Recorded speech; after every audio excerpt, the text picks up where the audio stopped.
오늘 저는 여러분과 함께 자라게 하려 함이라는 제목으로 말씀을 나누고자 합니다.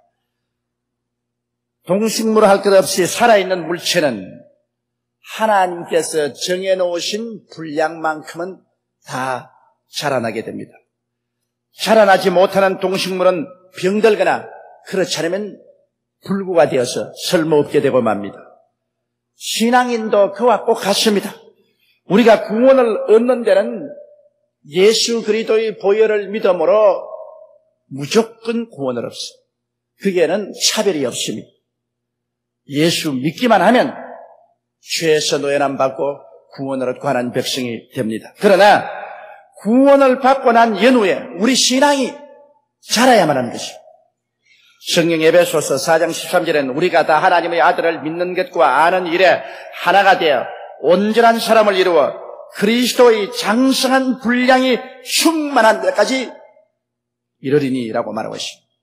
하나님이 원하시는 것은 여러분 우리가 예수 그리스도의 장성한 분량까지 그리스도의 형상을 닮아서 자라는 것입니다. 우리의 신앙 인격이 자라면 자랄수록 하나님과의 교제도 깊어지고 은혜도 더 많이 받게 되고 하나님의 축복을 더 크게 받을 수 있는 그릇이 되는 것입니다. 우리의 신앙 인격이 어떠한 모습으로 자라야만 하는가는 오늘 이 시간에 우리가 말씀을 통하여 알아보고 그렇게 자랄 수 있도록 성령님의 도우심을 우리 간구하십시다. 첫째로 우리는 예수를 믿고 난 다음 그리스도의 형상을 쫓아 정의로운 인격으로 자라나야만 하는 것입니다.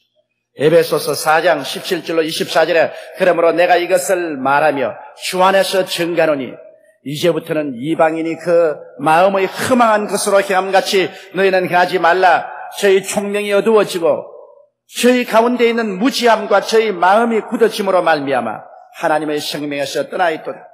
저희가 감각 없는 자 되어 자신을 방탕에 방임하여 모든 더러운 것을 욕심으로 행하되 오직 너희는 그리스도를 이같이 배우지 아니하였느니라. 진리가 예수 안에 있는 것 같이 너희가 과연 그에게서 듣고 또한 그 안에서 가르침을 받았을진데 너희는 유혹의 욕심을 따라 썩어져가는 구습을 쫓는 옛사람을 벗어버리고 오직 심령으로 새롭게 되어 하나님을 따라 의와 진리의 거룩함으로 지으심을 받은 새 사람을 입어라. 이렇게 말씀하라고 하는 것입니다.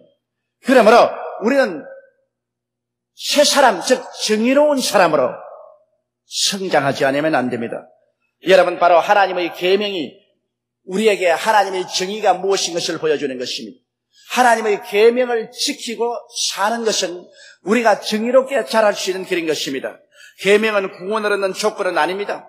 예수를 믿기만 하면 우리는 구원을 얻지만은 하나님의 계명을 지키므로 우리가 정의로운 인간으로 자라나게 되는 것입니다. 내 앞에 다른 신을 두지 마라. 우상에 절하지 말라. 하나님의 이름을 망령되이 부르지 말라. 안식일을 거룩히 지키라.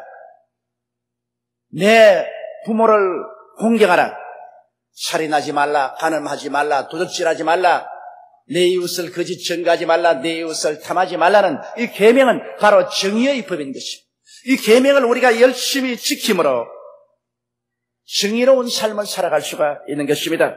하나님은 정의이심이 그에게는 불이나 부정이 있을 수가 없습니다. 그러므로 우리가 정의로우면 정의로울수록 하나님과 더 깊은 교제가 이루어지고 하나님 앞에 더 큰 은혜를 받을 수 있는 자격이 구성되고 하나님이 크게 축복할 수 있는 사람이 되는 것입니다. 개인이나 가정이나 사회나 국가나 정의를 잃어버리면 토대가 무너집니다. 부정과 부패가 꽉 들어찬 사회, 부정과 부패가 꽉 들어찬 정부는 무너져버리고 마는 것입니다. 그러므로 우리가 하나님의 정의를 받아들일 때 개인도 사회도 국가도 자라고 행복하게 되고 하나님의 복을 받을 수가 있게 되는 것입니다. 둘째로 우리는 거짓과 과장이 없는 인격으로 자라나야만 하는 것입니다. 에베소서 4장 25절에 그런즉 거짓을 버리고 각각 그 이웃으로 더불어 참된 것을 말하라. 이는 우리가 서로 지체가 됨이라고 말씀하셨습니다. 거짓은 마귀의 성품입니다. 마귀만이 거짓말을 하고 과장을 합니다. 요한복음 8장 44절에 보면 너희는 너희 아비 마귀에게서 났으니 너희 아비의 욕심을 너희도 행하고자 하느니라. 저는 처음부터 살인한 자요. 진리가 그 속에 없으므로 진리에 서지 못하고 거짓을 말할 때마다 제 것으로 말하느니 이런 저가 거짓말장이요 거짓의 아비가 되었음이라고 말하고 있는 것입니다. 그러므로 마귀는 바로 거짓의 아비요. 마귀의 영은 우리에게 와서 우리에게 거짓말을 하게 하고 또 거짓을 믿게 하고 거짓에 속게 만드는 것입니다. 오늘날 이 세상은 마귀에게 속해 있기 때문에 세상은 거짓으로 꽉 들어차 있습니다. 세상의 진실을 찾기가 힘이 든 것입니다. 마귀는 아담과 하와를 거짓으로 속였습니다. 그 거짓말을 믿고 따라간 아담과 하와는 하나님을 대적하게 되고 버림받게 되고 그 후손이 오늘날 이 처참한 슬픔과 고통 속에 살도록 만들어 놓은 것입니다. 그러므로 우리가 입에서 거짓말을 할 때마다 그 거짓말은 마귀의 영이 그 속에 있다는 것을 알아야만 하는 것입니다. 우리가 거짓을 행할 때마다 마귀의 영과 교제하고 마귀의 영과 함께 활동하고 있다는 것을 알아야 되는 것입니다. 아무리 신령한 자더라도 거짓으로 사는 사람은 그것은 마귀의 종이요 거짓의 자식인 것입니다. 성령은 진리의 영이신 것입니다. 요한복음 16장 13절에 그러하나 진리의 성령이 오시면 그가 너희를 모든 진리 가운데로 인도하시리니 그가 자유로 말하지 않고 오직 듣는 것을 말하시며 장래일을 너희에게 알리시라고 말한 것입니다.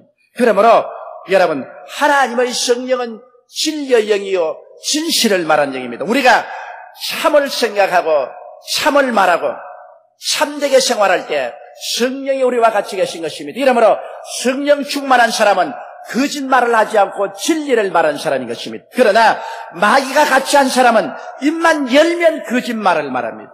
입만 열면 허위를 말하는 것입니다. 진리의 영과 거짓의 영은 우리 입에서 어떤 말이 나오는가를 살펴보아서 우리가 익히 알 수 있는 것입니다. 우리 하나님께서는 거짓을 미워하십니다. 아나니아와 삽비라가 그들의 재산을 팔아서 하나님께 헌금을 드리면서도 전체 다 드리지 않고 일부분을 드리면서 온 전체를 다 드렸다고 거짓말하다가 하나님의 진노를 사서 아나니아도 죽고 그 안에 삽비라도 죽었습니다. 그게 베드로가 말하기를 너희가 사람에게 거짓말하는 것이 아니라 하나님께 거짓말했다고 말한 것입니다. 그러므로 거짓은 우리의 영을 죽입니다. 진리는 우리의 영혼을 살리는 것입니다. 이렇기 때문에 우리의 삶 속에 우리는 거짓을 배척하고 과장을 배척하고 참과 진리를 받아들여서 진실한 생각을 하고 진실한 말을 할 때 우리의 신앙 인격은 성장하고 발전하게 되는 것입니다. 이러므로 우리는 거짓을 언제나 벗어버리고 언제나 참과 진리 속에서 우리가 자라날 수 있도록 우리가 끊임없이 기도하고 노력하며 말씀과 성령의 도우심을 받아야만 되는 것입니다. 셋째로 우리는 성실한 인격으로 자라나야만 하는 것입니다. 성실이란 책임감이 있는 것을 말하는 것입니다. 맡은 바 일을 충성스럽게 해야 하는 것입니다. 오늘날 우리 한국의 가장 큰 문제는 이 책임감이 사라졌다는 것입니다. 정치인도 자기 책임감을 저버리고 공직자들도 자기의 책임감을 저버리고 눈가림만 하고 사업하는 사람도 일터에서 일하는 사람들도 자기의 맡은 바 책임감을 충실히 다하지 못하고 적당히 눈가림만 하기 때문에 이 나라가 이처럼 어지럽고 사회가 혼탁하고 공직사회가 부패하고 우리나라의 산업이 뒷걸음질을 하는 이유가 거기에 있는 것입니다. 우리가 다 자기 맡은 바 책임을 다하여 성실하게 자기 책임을 다하면 이 나라는 크게 성장하고 발전할 것입니다. 개인의 인격도 그런 것입니다. 개인의 인격도 그 사람이 성실한 인격을 가지고 무엇이니 책임을 맡겨놓으면 끝까지 자기 책임을 완수하는 그런 인격으로 성장해야 하나님이 이러한 사람을 믿을 수가 있는 것입니다. 성실한 자기의 임무에 충실함을 말합니다. 남편은 남편으로서 임무에 충실해야 되고 아내는 아내로서 자녀는 자녀로서 우리는 사회인은 사회인으로서 자기의 맡은 바 임무에 충실함이 있어야 되는 것입니다. 이와 같은 사람들을 하나님께서 사랑하시는 것입니다. 우리가 예수를 믿고 성실한 인격이 되어서 하나님과 세상을 섬길 때 우리 하나님께서 이러한 사람을 복주시는 것입니다. 에베소서 6장 5절로 8절에 보면 종들아 두려워하고 떨며 성실한 마음으로 육체의 상전에게 순종하기를 그리스도께 하여 눈가림만 하여 사람을 기쁘게 하는 자처럼 하지 말고 그리스도의 종처럼 마음으로 하나님의 뜻을 행하여 단 마음으로 섬기기를 죽게 하다고 사람들에게 하듯 말라. 이는 사람이 무슨 선을 행하든지 종이나 자유하는 자라 주에게 그대로 받을 줄을 알미니라. 여기에서 눈가림만 하고 인생을 살지 말라. 성실하게 인생을 살아라. 사람이 보든 안 보든 칭찬하든 아든 상관할 없이 하나님 앞에서 성실하게 인생을 사는 사람에게는 하나님이 복을 주시겠다고 약속하고 있는 것입니다. 이것이 오늘날 우리 공직자의 윤리가 되어야 될 것이요, 우리의 일한 일터에서 모든 일꾼들의 삶의 척도가 되어야 될 것입니다. 골로새서 3장 22절에도 종들아 모든 일에 육신의 상전들에게 순종하되 사람을 기쁘게 하는 자와 같이 눈가림만 하지 말고 오직 주를 두려워하여 성실한 마음으로 하라. 하나님께서는 이 세상에서 눈가림만 하고 사는 인생을 가장 미워하십니다. 신앙도 형식적으로 눈가림만 하고 마음을 당하여 성실한 마음으로 하나님을 믿고 섬기지 않은 자를 하나님께서는 미워하시는 것입니다. 이러므로 우리는 성실한 인격으로 성장하도록 우리의 책임을 다하고 임무를 충실하게 다하는 우리들이 되도록 자라나야만 하는 것입니다. 넷째로 우리는 거룩한 인격으로 자라나야만 하는 것입니다. 세속 속에 사나 세속이 속에 들어오지 말아야 되는 것입니다. 배는 물 위에 떠 있어야 됩니다. 그러나 배 속에 물이 들어오면 그 배는 가라앉습니다. 그러므로 배가 물 위에 떠 있지만은 물이 배 속에 들어오지 말아야 하는 것처럼 우리가 이 세속에서 살지만은 세속이 우리 속에 들어오도록 하면 우리는 죄악에 침몰되어버리고 마는 것입니다. 에베소서 5장 3절로 4절에 음행과 온갖 더러운 것과 탐욕은 너희 중에서 그 이름이라도 부르지 말라. 이는 성도의 마땅한 바니라. 누추함과 어리석은 말이나 희롱의 말이 마땅치 아니하니 돌이켜 감사하는 말을 하라고 하므로 우리의 삶 속에 거룩함을 흠양하라고 말씀을 하고 있습니다. 고린도전서 5장 9절로 11절에는 내가 너에게 쓴 것에 음행하는 자들을 사귀지 말라 하였거니와 이 말은 이 세상에 음행하는 자들이나 탐하는 자들과 토색하는 자들이나 우상 숭배하는 자들을 도무지 사귀지 말라 하는 것이 아니니 만일 그래야면 세상 밖으로 나가야 할 것이라. 이제 내가 너희에게 쓴 것은 만일 어떤 형제라 일컫는 자가 음행하거나 탐남하거나 우상 숭배를 하거나 후욕하거나 술 취하거나 도색하거든 사귀지도 말고 그런 자와 함께하기도 먹지도 말라 함이라. 우리가 세상에 살면서 세상의 죄인들을 피해서 살 수는 없습니다.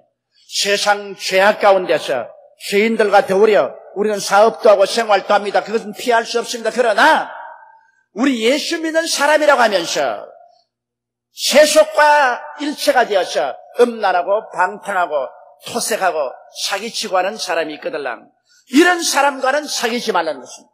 이러한 세속이 우리 속에 들어오지 말라고 말하는 것입니다. 이러므로 여러분, 우리는 이 세상 세속이 우리 속에 들어오게 하지 말고 우리 속에 말씀과 성령으로 채워놓아야만 하는 것입니다. 우리가 말씀을 늘 읽고 기도해서 성령으로 채워놓으면 세속이 우리에게 들어오지 못하고 세상과 분리된 거룩한 삶을 살아갈 수가 있습니다. 베드로전서 1장 15절로 16절에 오직 너희를 부르신 거룩한 자처럼 너희도 모든 행실에 거룩한 자가 되라. 기록하였으되 내가 거룩하니 너희도 거룩할지어다 하셨느니라. 오늘날 우리 기독교회의 가장 중대한 문제는 예수를 믿고 구원은 받았으되 우리의 삶이 온전히 세속과 합쳐서 세상 속에서 삶으로 믿지 않은 사람이 우리를 볼 때 참으로 하나님의 백성인지 세상에 속한 사람인지 분별할 수 없게 산다는 것입니다. 그래서 하나님의 얼굴에 수치를 끼치는 것입니다. 우리 예수 믿는 사람들이 말과 행실에 세상 사람과 다르게 깨끗하고 거룩함을 가져야 하나님께 영광이 되고 우리가 전도가 되는 것입니다. 그뿐 아니라 우리가 신앙에 자라게 되고 이러한 사람이 기도할 때 하나님이 응답하시는 것입니다. 마음이 깨끗해야 하나님과 교통할 수 있습니다. 마음에 더러움이 있으면 하나님과 교제할 수가 없습니다. 이러므로 우리는 거룩한 사람으로 자라나도록 끊임없이 힘쓰고 애써야만 되는 것입니다. 다섯째로 우리는 용서하는 사람으로 자라나야만 하는 것입니다. 여러분, 용서란 원수를 갚지 않는 마음을 말하는 것입니다. 우리가 우리에게 잘못된 일을 한 사람에게 기어코 원수를 갚아야 되겠다. 그래서 내가 눈은 눈으로 이는 이로 주먹은 주먹으로 갚고야 말겠다는 그러한 마음, 이것은 용서하는 마음이 아닌 것입니다.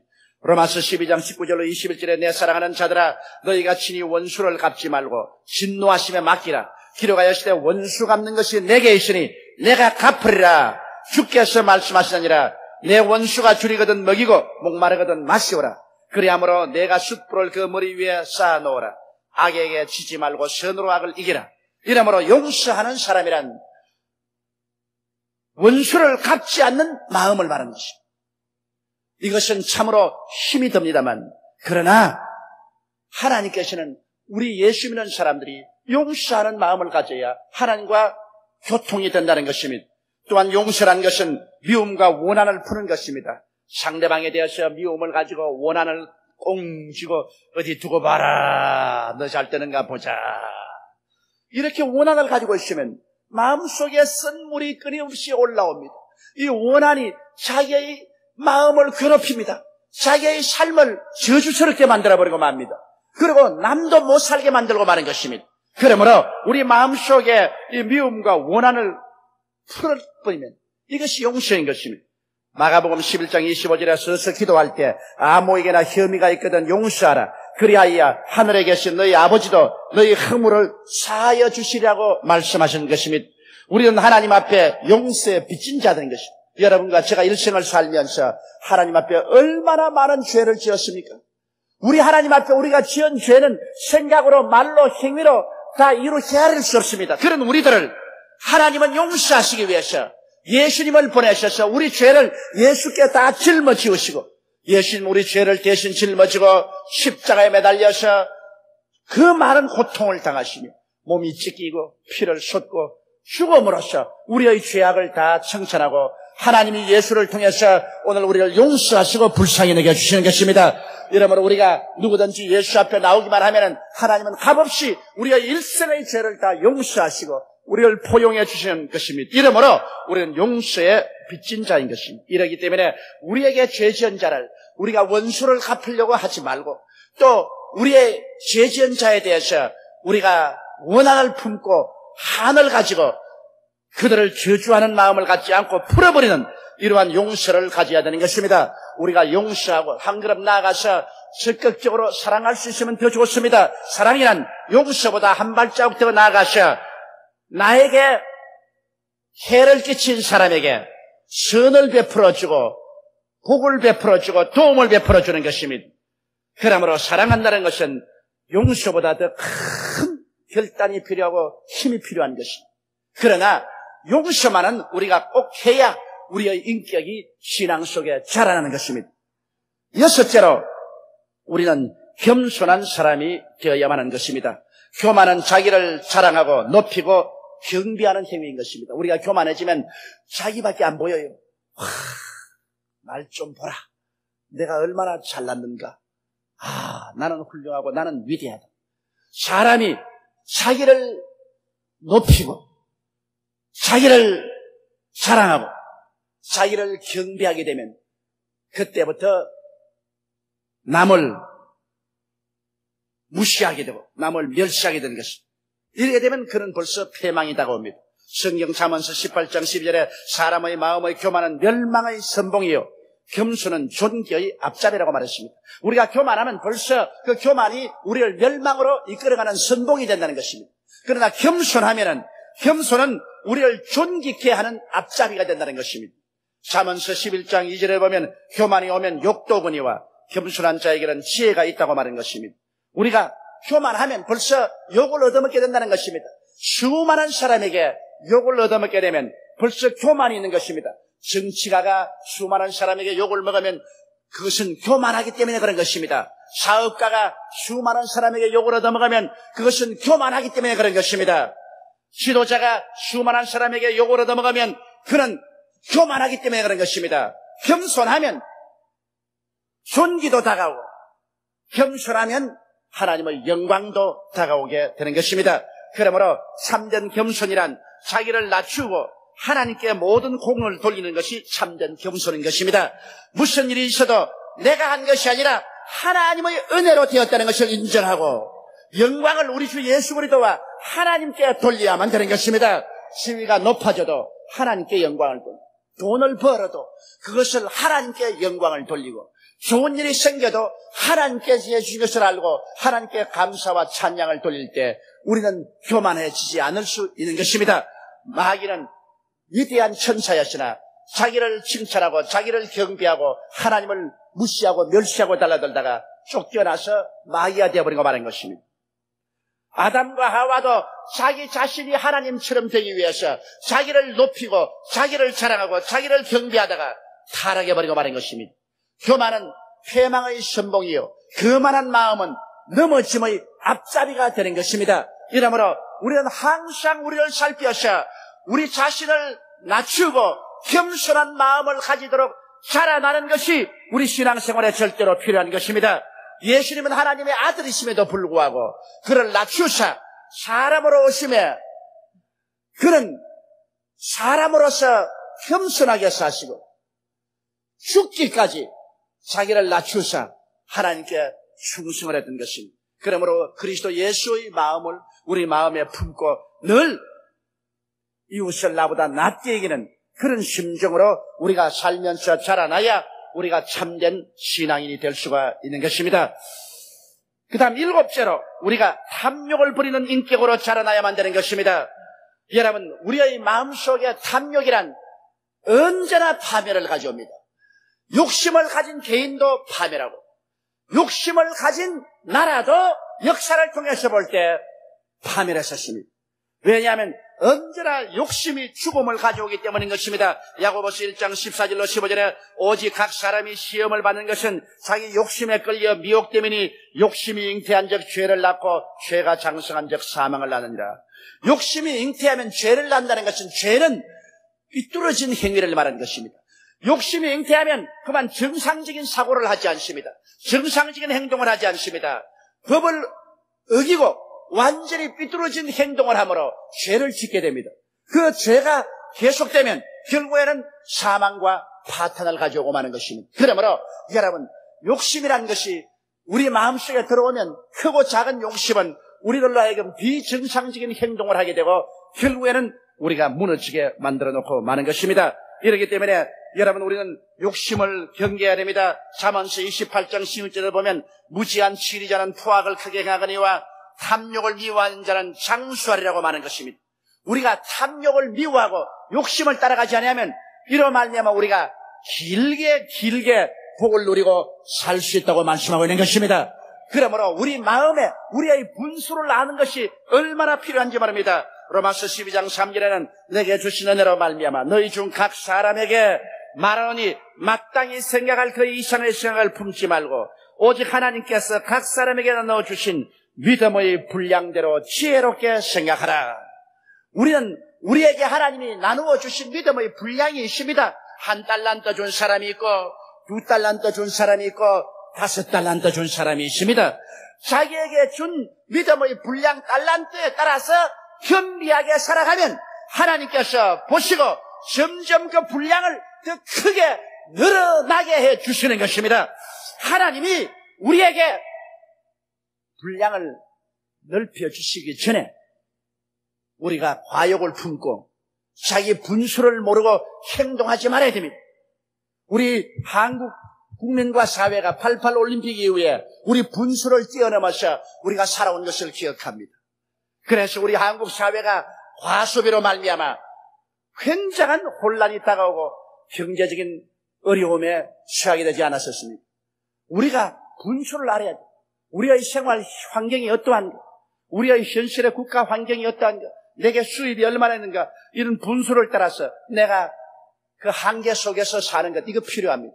사업가가 아무리 사업적인 욕망이 있어도 자기의 분수를 뛰어넘어서 욕심을 내어 사업을 확장했다가 무너지는 사업들이 얼마나 많습니까? 개인도 자기 분수를 넘어서 교만하게 행동하다가 파탄이라는 사람이 얼마나 많습니까? 이러므로 우리는 욕심을 경계해야만 되는 것입니다. 겸허하게 자기의 분수를 따라 살아가는 이러한 인격이 자라날 때 우리는 참으로 그리스도의 형상을 닮아갈 수가 있는 것입니다. 사도 베드로는 믿는 우리들에게 이렇게 권면하고 있습니다. 베드로후서 1장 3절로 11절에 그의 신기한 능력으로 생명과 경건에 속한 모든 것을 우리에게 주셨으니 이는 자기의 영광과 덕으로 우리를 부르신 자를 알므로 말미암음이라. 이로써 그 보배롭고 지극히 큰 약속을 우리에게 주사 이 약속으로 말미암아 너희로 정욕을 인하여 세상에서 썩어질 것을 피하여 신의 성품에 참여하는 자가 되게 하렸으니 이러므로 너희는 더욱 힘을 써 너희 믿음의 덕을, 덕의 지식을, 지식의 절제를, 절제의 인내를, 인내의 경건을, 경건의 형제 우애를, 형제 우애의 사랑을 공급하라. 이런 것이 너희에게 있어 흡족한즉 너희로 우리 주 예수 그리스도의 알게 게으르지 않고 열매 없는 자가 되지 않게 하려 함이라. 이런 것이 없는 자는 소경이라 원시치 못하고 그 옛 죄를 깨끗게 하심을 잊었느니라. 그러므로 형제들아 더욱 힘써 너희 부르심과 택하심을 굳게 하라. 너희가 이것을 행한즉 언젠지 실족지 아니하리라. 이같이 하면 우리 주 곧 예수 그리스도의 영원한 나라에 들어감을 넉넉히 너희에게 주시리라. 우리 하나님은 우리를 부르시고 택하여 주었으심. 우리는 예수를 믿음으로 말미암아 그 보배로운 피로 값없이 모두 다 구원을 얻게 된 것입니다. 누구든지 주의 이름을 부른 자는 구원을 얻으라고 말씀한 것입니다. 그러나 구원을 얻었으면 우리가 그 위에 이와 같은 신앙의 덕을 쌓음으로 신앙에 자라고 장성한 분량에 이르러 넉넉히 천국에 들어감을 얻을 뿐 아니라 이와 같은 신앙의 덕을 쌓음들은 예수 그리스도와 더 깊은 교제를 가지고 하나님의 더 큰 사랑을 받고 하나님의 더 큰 신뢰를 얻어서 구하는 것마다 얻게 되고 하나님의 영광으로 충만한 삶을 살게 되는 것입니다. 이러므로 예수를 믿고 구원을 받아서 즐거워할 뿐 아니라 그리스도의 형상을 담기 위해서 오늘 우리가 생각한 이 7가지 덕목을 우리의 삶 속에 끊임없이 성장할 수 있도록 노력하는 여러분 되시기를 주의 이름으로 축원합니다. 우리 다 같이 고개 숙여 기도드리겠습니다. 전능하시고 거룩하신 우리 아버지 하나님, 우리 하나님의 은총과 사랑을 생각할 때 진실로 고맙고 감사합니다. 하나님 우리 아버지여, 우리가 예수를 믿고 구원을 받았은즉 이제는 우리가 끊임없이 그리스도의 형상을 담는 일에 노력하고 애쓸 수 있는 우리들이 되게 도와주시옵소서. 그러기 위해서 우리는 항상 기도하여 정의로운 사람이 되게 도와주시옵소서. 거짓을 저버린 진실한 사람이 되게 도와주시옵소서. 아버지여, 자기의 책임과 임무를 다하는 성실한 사람으로 자라게 도와주시옵시고, 아버지 하나님이시여 도덕성을 갖춘 깨끗하고 거룩한 사람이 되게 도와주시옵소서. 하나님 아버지여, 용서하는 마음, 사랑하는 마음, 온유한 마음, 겸손한 마음을 허락하여 주시옵시고 탐심을 완전히 버리게 도와주시옵소서. 자기의 분수를 알고 분수에 서서 생각하고 말하고 살게 도와주시옵시고 이 모든 것 위에 참으로 하나님이여 사랑을 공급하며 살게 도와주시옵소서. 하나님을 사랑하고 내 이웃을 내 몸같이 사랑할 수 있도록 하나님 아버지께서 우리들에게 힘을 허락하여 주시옵시고 그러한 인격으로 자랄 수 있도록 우리 아버지가 이끌어 주옵소서. 예수님 이름 받들어 기도드리옵나이다. 아멘.